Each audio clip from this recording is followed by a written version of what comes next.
So David would not move the ark of the Lord with him into the city of David. Remember, he has built a tent. He has built a place for the ark. But now he was afraid. But David took it aside into the house of Obed-Edom the Gittite. Now, Obed-Edom is a man who knows how to host God. And that's what I pray for you and I.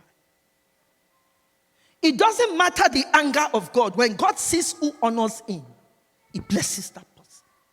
Obed-Edom hosted the ark that just killed people. The ark that killed Dagon and the Philistines and gave them emerald and all those things. Obed-Edom hosted the ark.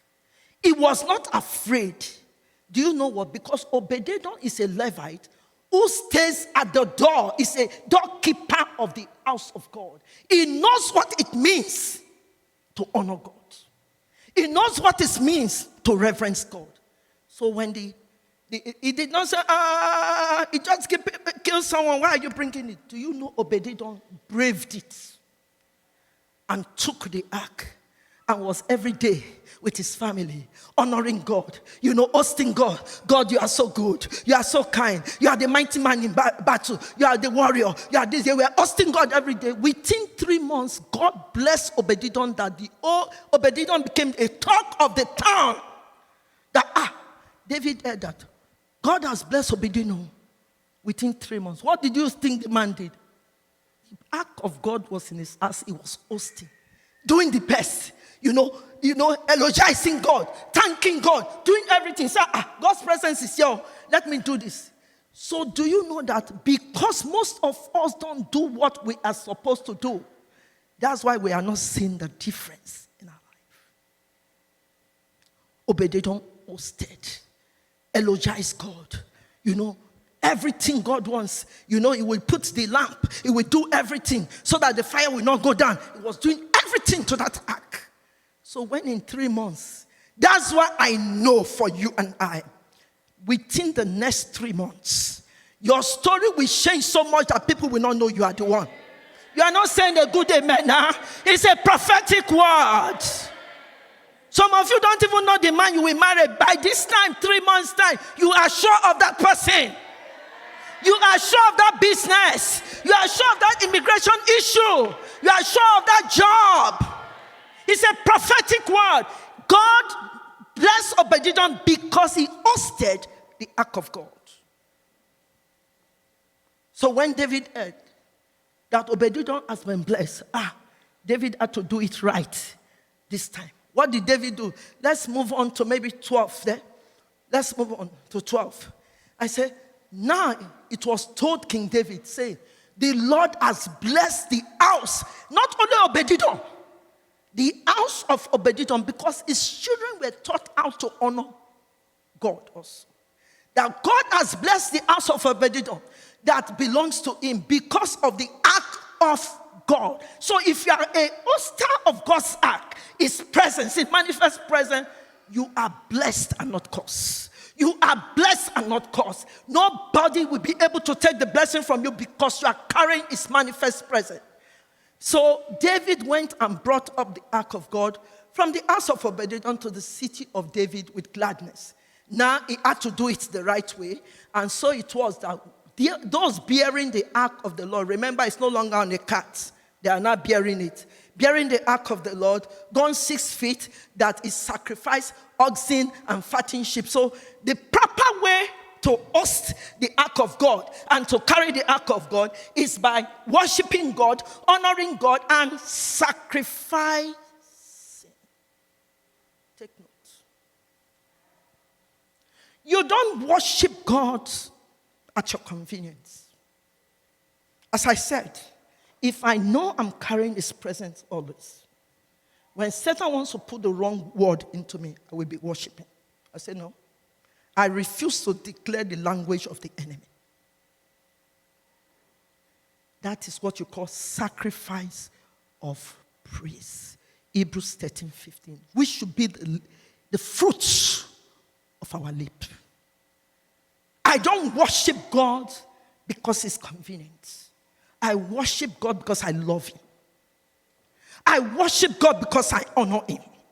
I worship God because I know he's all to me. I worship God because I know nothing I commit to him, he will not do for me. So far, I put him first priority in my life.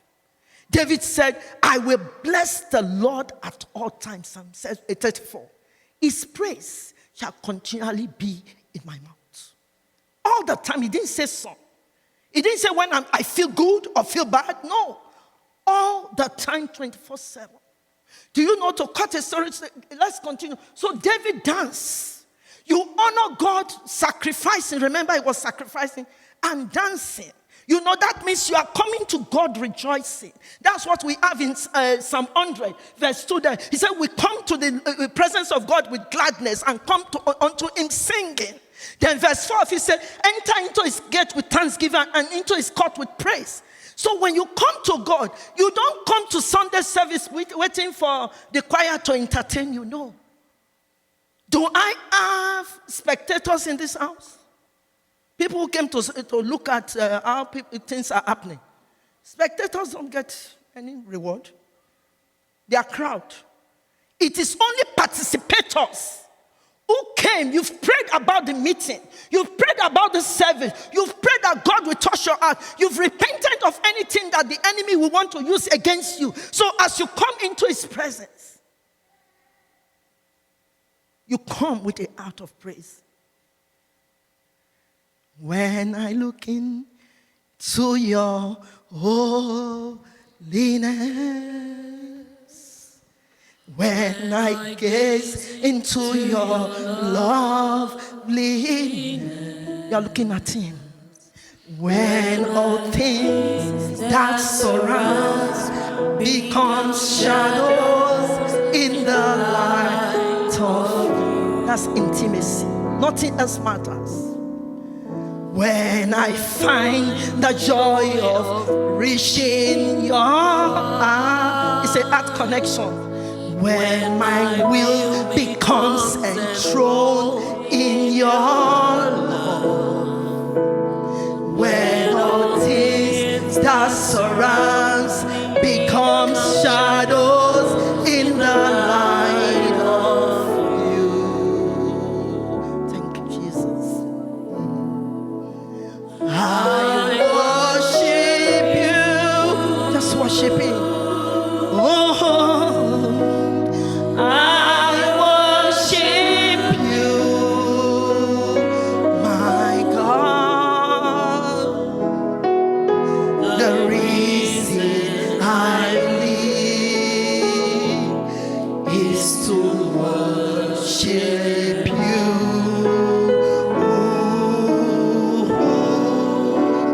I worship you, my Jesus. I worship you.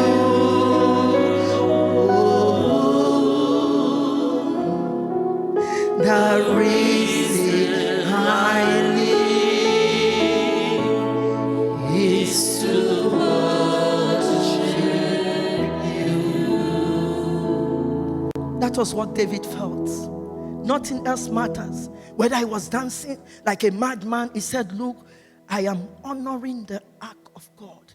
I have built a place for the ark of God. And he was taking the place, the ark to the place and all. And everybody was dancing, singing and everything. But there was one person that was a spectator. The wife. Unfortunately, the wife was a spectator. Every other person was happy, dancing. More than 30,000 people. But the wife that is supposed to be by the king was the one looking and making jests. You see, flesh cannot stand in his presence. That's why he said in John chapter 4, verse 24, he said, God seeks those who will worship him in spirit and in truth. Flesh cannot survive. Micah was in flesh. David was in spirit. So when you see people looking at people complaining and making and criticizing and cynical and everything, they have so much in the flesh. They've not gotten anything. They came dry, they left drier. You are supposed to come to be refreshed. You are supposed to come to bask in His presence. And when people see you, they will see the difference. It changes. There's a change. When you host Him, your life can never be the same. Daily you are dying to yourself because all you want, because flesh cannot glory in His presence. Flesh cannot glory in His presence. And David told Micah, you think I'm mean? I'm vile? He said, I am dancing to the God that has kept me alive in spite of COVID-19. I'm dancing to the God that has provided a roof over my head. I'm dancing to the God who still gave me job, gave me pregnancy, gave me children, gave me graduation, gave me money, gave me everything. I'm dancing to that God. Continuously, I will host that God because He's worthy to be praised. All heavens declare, thank you, Jesus, the glory of the risen Lord. Who can compare? Heavens declare it. The beauty of the Lord. Forever you will be. Let's just stand up. Stand up. The Lamb upon the throne.